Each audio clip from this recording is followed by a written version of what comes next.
Hi hello നമസ്കാരം. Choice പ്രോപ്പർട്ടീസിൻ്റെ പുതിയൊരു എപ്പിസോഡിലേക്ക് ഏവർക്കും സ്വാഗതം. എറണാകുളം ജില്ലയിൽ ആലുവക്കടുത്തായി രാജഗിരി ഹോസ്പിറ്റലിൽ നിന്നും വളരെ അടുത്തായി സ്ഥിതി ചെയ്യുന്നൊരു 3 ബെഡ്റൂം ബഡ്ജറ്റ് വീടിൻ്റെ വിശേഷവുമായാണ് ഇന്ന് ഞങ്ങൾ എത്തിയിരിക്കുന്നത്. 3/600 സെൻറ്റ് ഒറിജിനൽ ലാൻഡിൽ 1500 സ്ക്വയർ ഫീറ്റിൽ 3 ബെഡ്റൂം പ്ലസ് യൂട്ടിലിറ്റി ആയിട്ടാണ് ഈ വീട് നിർമ്മിച്ചിരിക്കുന്നത്. ഈ വീട്ടിൽ നിന്ന് രാജഗിരി ഹോസ്പിറ്റലിലേക്ക് 1 കിലോമീറ്ററും കൊച്ചിൻ ഇൻ്റർനാഷണൽ എയർപോർട്ടിലേക്ക് 10 കിലോമീറ്ററും ബസ് സ്റ്റോപ്പിലേക്ക് വരുന്ന ദൂരം 600 മീറ്ററുമാണ്. മനോഹരമായൊരു കൊളോണിയൽ സ്റ്റൈൽ എലിവേഷൻ തന്നെയാണ് വീടിന് നൽകിയിരിക്കുന്നത്. 100% റെസിഡൻഷ്യൽ ഏരിയയിൽ തന്നെയാണ് ഈ വീട് സ്ഥിതി ചെയ്യുന്നതും. ടെക്സ്ചർ ഡിസൈനൊക്കെ കൊടുത്തുകൊണ്ടുള്ള മനോഹരമായൊരു ചുറ്റുമതിൽ നമുക്കിവിടെ കാണാം. GA ട്യൂബിൽ CNC കട്ടിംഗ് ഒക്കെ കൊടുത്തുകൊണ്ട് വലിയൊരു സ്ലൈഡിംഗ് ഗേറ്റും ചെറിയൊരു ഫോൾഡിംഗ് ഗേറ്റുമായിട്ടാണ് ഗേറ്റ് നൽകിയിരിക്കുന്നത്. മെയിൻ ഗേറ്റ് തുറന്ന് നമ്മൾ നേരെ പ്രവേശിക്കുന്നത് ഈ വീടിൻ്റെ വലിയൊരു പാർക്കിംഗ് സ്പേസിലേക്കാണ്. അതുകൂടാതെ മറ്റൊരു ചെറിയ പാർക്കിംഗ് സ്പേസ് കൂടി നമുക്കിവിടെ ലഭ്യമാണ്. കടപ്പകലുകൾ വിരിച്ച് ആർട്ടിഫിഷ്യൽ ഗ്രാസ് കൊടുത്താണ് മുറ്റം ഫിനിഷ് ചെയ്തിരിക്കുന്നത്. ഈ വീടിൻ്റെ പ്രധാന ജലസ്രോതസ് എന്ന് പറയുന്നത് കിണറുവെള്ളം തന്നെയാണ്.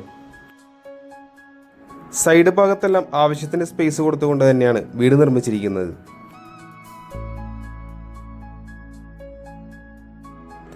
മുഴുവനായി ഗ്രാനൈറ്റിൽ ഫിനിഷ് ചെയ്തിരിക്കുന്ന ചെറിയൊരു സിറ്റ് ഔട്ട് നമുക്കിവിടെ കാണാം. സിറ്റ് ഔട്ടിൽ വരുന്ന പില്ലറിൽ നല്ലൊരു ക്ലാഡിംഗ് സ്റ്റോൺ വർക്കും കൊടുത്തിട്ടുണ്ട്. 2 പാളികളിലായി മനോഹരമായി ഡിസൈൻ ചെയ്തിരിക്കുന്ന ഒരു മെയിൻ ഡോർ ഇവിടെ നൽകിയിട്ടുണ്ട്. നമുക്കിനി വീടിൻ്റെ അകത്തേക്കൊന്ന് പോയി നോക്കാം. മെയിൻ ഡോർ തുറന്ന് നമ്മൾ ആദ്യം പ്രവേശിക്കുന്നത് ഈ വീടിൻ്റെ ഗസ്റ്റ് ലിവിംഗ് ഏരിയയിലേക്കാണ്. PVC പാനലുകളൊക്കെ നൽകിക്കൊണ്ടുള്ള വളരെ മനോഹരമായൊരു TV യൂണിറ്റ് തന്നെയാണ് ഇവിടെ നൽകിയിരിക്കുന്നത്. നല്ല ഭംഗിയുള്ളൊരു സീലിംഗ് വർക്കും ഈ ലിവിംഗ് ഏരിയയിൽ നൽകിയിട്ടുണ്ട്. നമുക്കിനി ഈ വീടിൻ്റെ ഡൈനിങ് സ്പേസിലേക്കൊന്ന് കടന്നു ചെല്ലാം. ഒരു 6 സീറ്റർ ഡൈനിങ് ടേബിളൊക്കെ സുഖമായി നമുക്കിവിടെ പ്ലേസ് ചെയ്യാവുന്നതാണ്.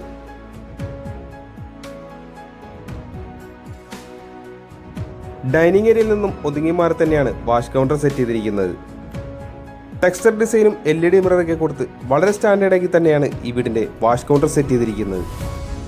താഴ്ഭാഗത്തായി അത്യാവശ്യം വലിപ്പമുള്ളൊരു സ്റ്റോറേജ് സ്പേസും നമുക്കിവിടെ കാണാം. സെറ ബ്രാൻഡിൻ്റെ ഫിറ്റിംഗ്സ് ആണ് ഇവിടെ നൽകിയിരിക്കുന്നത്. ഇനി നമുക്ക് ഈ വീടിൻ്റെ കിച്ചണിലേക്കൊന്ന് കടന്നു ചെല്ലാം. ഒരു ഓപ്പൺ ടൈപ്പ് കിച്ചണാണ് ഇവിടെ നൽകിയിരിക്കുന്നത്. മൾട്ടിവുഡിൽ തന്നെ ചെറിയൊരു കൗണ്ടർ ടോപ്പും ഇവിടെ സെറ്റ് ചെയ്തിട്ടുണ്ട്. Grey white and wooden colour കോമ്പിനേഷനിലാണ് ഇവിടെ കിച്ചൺ കബോർഡ് നൽകിയിരിക്കുന്നത്.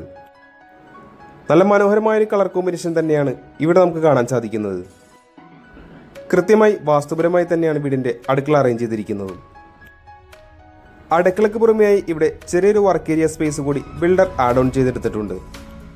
കിച്ചണിനോട് ഒപ്പം തന്നെ വാർത്ത് ഫിനിഷ് ചെയ്തുകൊണ്ടാണ് വർക്ക് ഏരിയ ചെയ്തിരിക്കുന്നത്. നമുക്കിനി ഈ വീട്ടിലെ 1ാമത്തെ ബെഡ്റൂമിലേക്കൊന്ന് കടന്നു ചെല്ലാം.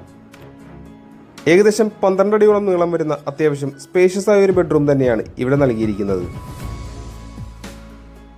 ബെഡ്റൂമിൻ്റെ ഒരു കോർണറിലായി 2 പാളികളുള്ള വലിയൊരു വാർഡ്രോബും അതിനോടുകൂടെ തന്നെ നല്ല വലിപ്പമുള്ളൊരു മിററും നൽകിയിരിക്കുന്നത് നമുക്കിവിടെ കാണാൻ സാധിക്കുന്നുണ്ട്. തീർച്ചയായും അറ്റാച്ച്ഡ് ബാത്റൂമോട് കൂടി തന്നെയാണ് ഈ ബെഡ്റൂം ചെയ്തിരിക്കുന്നത്. സിറ ബ്രാൻഡിൻ്റെ ഫിറ്റിംഗ്സ് തന്നെയാണ് ഇവിടെയും നൽകിയിരിക്കുന്നത്. ഈ വീടിൻ്റെ ഗ്രൗണ്ട് ഫ്ലോറിലെ വിശേഷങ്ങൾ ഏകദേശം നമ്മൾ പൂർത്തിയാക്കി കഴിഞ്ഞു. നമുക്കിനി ഈ വീടിൻ്റെ ഫസ്റ്റ് ഫ്ലോറിലേക്കൊന്ന് പോയി നോക്കാം. GA ട്യൂബിൽ വുഡൻ ടോപ്പ് കൊടുത്തുകൊണ്ടാണ് ഹാൻഡ് റെയിൽ ചെയ്തിരിക്കുന്നത്. സ്റ്റെയർവേ പോകുന്ന ഭാഗത്തായി സിമെന്റ് ഫിനിഷിൽ വരുന്ന നല്ലൊരു ടെക്സ്ചർ ഡിസൈനും ഇവിടെ നൽകിയിട്ടുണ്ട്. ഈ വീടിന്റെ അപ്പർ ലിവിംഗ് ഏരിയയിലായി ഒരു TV യൂണിറ്റ് നൽകിയിരിക്കുന്നത് നമുക്കിവിടെ കാണാം. ഇനി നേരെ ഈ വീടിന്റെ യൂട്ടിലിറ്റി ഏരിയയിലേക്കൊന്ന് കടന്നു ചെല്ലാം. ഒരു ഓപ്പൺ സ്പേസ് ആയിട്ടാണ് ഇവിടെ യൂട്ടിലിറ്റി ഏരിയ നൽകിയിരിക്കുന്നത്. മാറ്റ് ടൈലുകളാണ് താഴത്ത് യൂസ് ചെയ്തിരിക്കുന്നത്. വാഷിംഗ് മെഷീൻ വെക്കുന്നതായിട്ടൊരു പോയിന്റും ഇവിടെ നൽകിയിട്ടുണ്ട്. നമുക്കിനി ഈ വീട്ടിലെ 2ാമത്തെ ബെഡ്റൂമിലേക്കൊന്ന് കടന്നു ചെല്ലാം. ഏകദേശം 13 അടിയോളം നീളത്തിലാണ് ഈ ബെഡ്റൂം നൽകിയിരിക്കുന്നത്. ബെഡ്റൂമിൻ്റെ ഒരു കോർണറിലായി 2 പാളികളുള്ളൊരു വാർഡ്രോബ് കൊടുത്തിരിക്കുന്നത് നമുക്ക് കാണാം. വാർഡ്രോബ് കൂടാതെ മറ്റൊരു കോർണറിലായി ഇവിടെ ഒരു ഡ്രസ്സിംഗ് ടേബിളും സെറ്റ് ചെയ്തിട്ടുണ്ട്. തീർച്ചയായും അറ്റാച്ച്ഡ് ബാത്റൂമോട് കൂടി തന്നെയാണ് ഈ ബെഡ്റൂമും കൊടുത്തിരിക്കുന്നത്. നമുക്കിനി ഈ വീട്ടിലെ 3ാമത്തെയും അവസാനത്തെയും ബെഡ്റൂമിലേക്കൊന്ന് കടന്നു ചെല്ലാം. 10 അടി നീളവും 8 അടി വീതിയും വരുന്നൊരു ബെഡ്റൂമാണ് ഇവിടെ നൽകിയിരിക്കുന്നത്. 3 പാളികൾ കൊടുത്തുകൊണ്ടുള്ള വലിയൊരു വാർഡ്രോബ് നമുക്ക് ഈ റൂമിൽ കാണാം. ചെറിയൊരു സീലിംഗ് വർക്കും ഈ ബെഡ്റൂമിൽ കൊടുത്തിട്ടുണ്ട്. ബെഡ്റൂമിന്റെ ഒരു ഭാഗത്തായി ഇവിടെ ഒരു ഡ്രസ്സിംഗ് ഏരിയയും സെറ്റ് ചെയ്തിട്ടുണ്ട്. നമ്മളിപ്പോൾ കാണുന്നതാണ് ഈ റൂമിലെ അറ്റാച്ച്ഡ് ബാത്റൂം. ഇനി നമുക്ക് ഈ വീട്ടിലെ അവസാന ഭാഗമായ ബാൽക്കണിയിലേക്കൊന്ന് കടന്നു ചെല്ലാം. ടഫൻ ഗ്ലാസ് ഇട്ട് സ്റ്റെയിൻലെസ് സ്റ്റീൽ ടോപ്പ് കൊടുത്തുകൊണ്ടാണ് ഇവിടെ ഹാൻഡ് റെയിലുകൾ ചെയ്തിരിക്കുന്നത്. നല്ലൊരു ടെക്സ്ചർ ഡിസൈനും ക്ലാഡിംഗ് സ്റ്റോൺ വർക്കൊക്കെ ഈ ബാൽക്കണിയിൽ നൽകിയിട്ടുണ്ട്. ഈ ബഡ്ജറ്റ് വീടുമായി ബന്ധപ്പെട്ട എല്ലാവിധ വിശേഷങ്ങളും ഏകദേശം നമ്മൾ പൂർത്തിയാക്കി കഴിഞ്ഞു. നമുക്കിനി അറിയേണ്ടത് ഈ വീടിന്റെ വിലയെ പറ്റിയാണ്. 3600 സെന്റ് ഒറിജിനൽ ലാൻഡിൽ 1500 സ്ക്വയർ ഫീറ്റിൽ 3 ബെഡ്റൂമാക്കി നിർമ്മിച്ചിരിക്കുന്ന ഈ വീടിന് ബിൽഡർ ചോദിക്കുന്ന വില 62 ലക്ഷം രൂപയാണ്. വില തീർച്ചയായും നെഗോഷ്യബിൾ ആണ്. കൂടാതെ ലോണും അവൈലബിൾ ആണ്. ഈ വീട് ആരെങ്കിലും നേരിൽ കാണാൻ ആഗ്രഹിക്കുന്നു എന്നുണ്ടെങ്കിൽ ഉടൻ തന്നെ ചോയ്സ് പ്രോപ്പർട്ടീസുമായി ബന്ധപ്പെടേണ്ടതാണ്. ഇന്നത്തെ വിശേഷങ്ങൾ ഇവിടെ അവസാനിക്കുകയാണ്. മറ്റൊരു ദിവസം പുതിയൊരു വീഡിയോയുമായി കാണുന്നത് വരെ തൽക്കാലം ഞങ്ങൾ നിർത്തുന്നു. നന്ദി, നമസ്കാരം.